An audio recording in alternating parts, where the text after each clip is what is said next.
So mga kapolitika, inyo pong napanood yung portrait challenge ni Gazini Ganados dito pa rin sa nagpapatuloy na Miss Grand International or MJ All-Stars 2026. Day 9 na po ng kailang kompetisyon. At bukas yung pinaka-inaabangan na closed door interview ng mga candidate at pinaghahandaan na rin po ni Gazini yung mga questions sa kanya. At according doon sa ating source or ating mga nakalap na impormasyon ay baka sinawat yung maging interviewer ng mga candidate dito sa MGI All-Stars closed door interview. So dito po sa kailang portrait challenge is libre po ang botohan dito at mag-react lang po tayo doon sa picture ni Gazini Ganados or kung sino man yung mga candidate na gusto nating makapasok automatically sa top 18 kasi yung top 1 doon na may pinakamaraming boto ayun ang makapasok sa top 18. How did you enjoy the portrait challenge?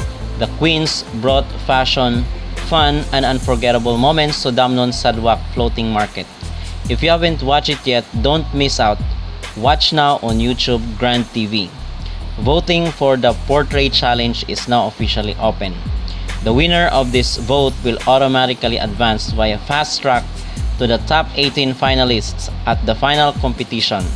This round will determine the top 20 best portraits, 10 selected by public votes and 10 selected by the judges. Vote through 2 platforms. So, ang number 1 is sa Facebook. Miss Grand International 1 heart is equivalent to 2 points. Only heart reactions count. 1 share is equivalent to 1 point. New followers receive double points. Sa Instagram naman mga kapolitika ng Miss Grand International, ang 1 heart is equivalent to 2 points. New followers receive double points. Voting is open until May 27, 2026 at 5 p.m. So, nag-live sila dito sa kanilang YouTube channel sa Grand TV. At dito mga kapolitika ay yung sinasabi na yung number 1 dito sa pabotohan nila sa reaction sa social media ay automatically na makakapasok doon sa top 18 ng MJ All-Stars sa finals. So libre lamang po yun katulad doon sa Miss Grand International ni Emma Tiglao last year na kung saan ay umabot mga kapolitika ng I believe kung hindi ako nagkakamali ay almost 2 million na kung saan kung inyong maalala ay nagtulong-tulong yung mga sikat na mga influencers at mga vloggers nagbayanihan doon sa pa-heart reaction at yung pag-follow doon sa Miss Grand International page na kung saan ay umabot ng 800,000 mga kapolitika yung new followers na hinakot ni Emma Tiglao papunta doon sa page ng Miss Grand. So napakalaking tulong nun sa kailang page para lumago at the same time talagang maboost yung popularity ng Miss Grand International. So ngayon naman ay meron pa rin ganong criteria at dito naman ito sa portrait challenge. So kung sino ang mananalo dito at alam naman natin yung puwersa ng mga Pilipino pagdating sa social media, kung sino yung top 1 dito is automatically makapasok sa top 18. So i-secure po natin yung boto kasi kahit masasabi natin na malakas ang laban ni Gazini Ganados ay kinakailangan pa rin po nating ipakita yung puwersa ng mga Pinoy kasi sinawat alam naman niya na malakas ang market ng beauty pageant dito sa ating bansa. So ipakita po natin kay Mr. Nawat na kung saan ay suportado natin itong ating kandidata dito sa MGI All-Stars. So yun po mga kapolitika ang pinaka-latest ngayon na update dito sa naganap na portrait challenge sa MGI All-Stars 2026. Uy, naku, maganda ka, mami. Kahit wala kang makeup. Ikaw ang original source of beauty. Kamukha niyo si Guadalupe Sanchez, Miss Universe Philippines 1974. Mami, talaga tawag. Umiyak mo sa araw. Napanood niyo mo?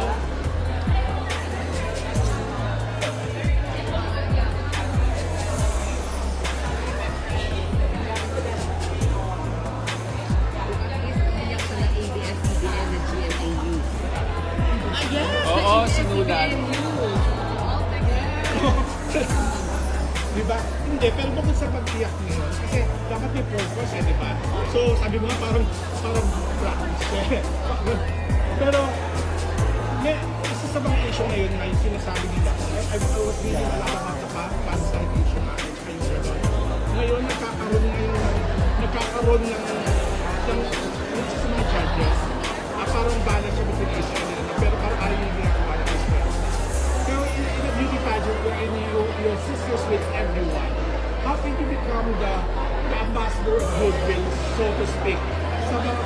Grabe naman Stop ang the world. question.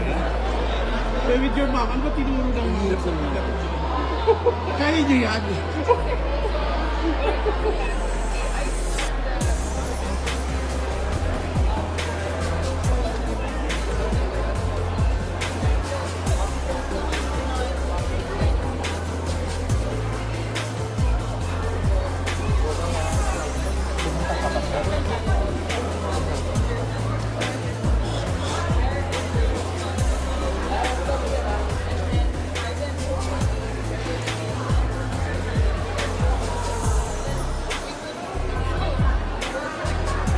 Mami, ang interview po namin si Gazini the other day.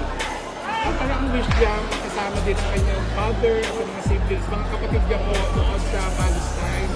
So, nung lumalaki po si Gazini sa inyo, nung bata siya, ano po ba ang tinuro yun tungkol sa pamilya? Ano po ba ang halaga ng pamilya sa isang Gazini na galing na tinuro niya sa kanyang mama?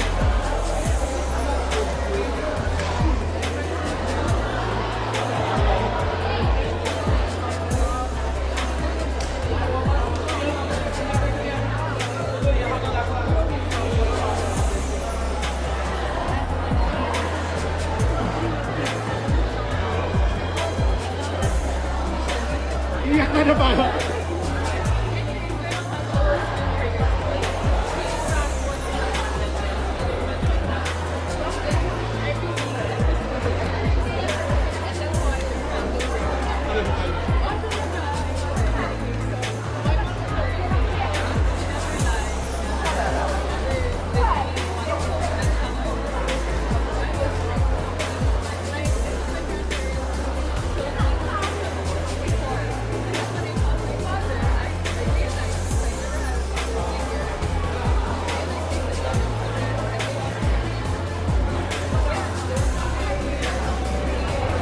Ay, invited kami, mami, ha. I-cover namin, ha. Why? There's no H in lobby.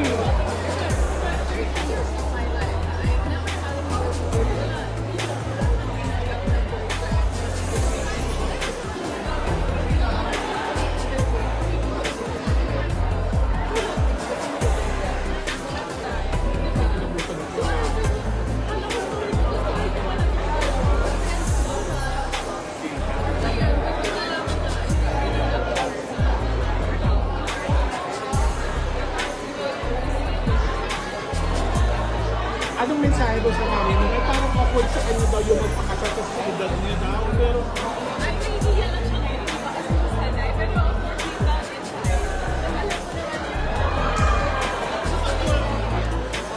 so message mo kay mami. Message mo kay mami.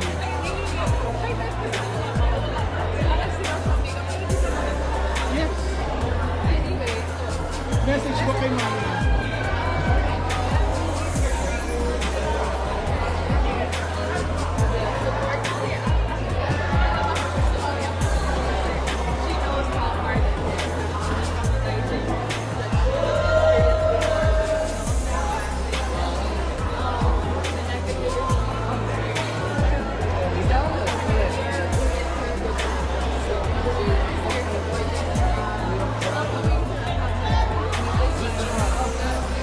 Message mo naman, mami, sa iyong Gazini.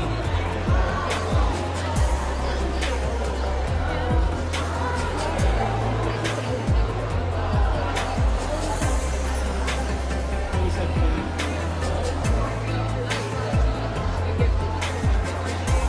Hindi ka na maiyak. Check na.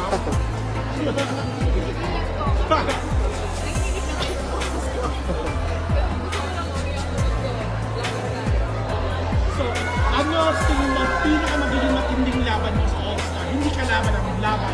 Ano parte ng lahat ng ito ang pinakamagiging matinding parte ng laban mo?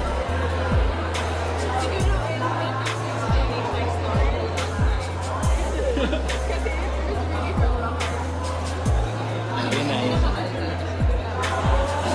So, yun talaga ang pinagpapalito yung mensahe mo talaga.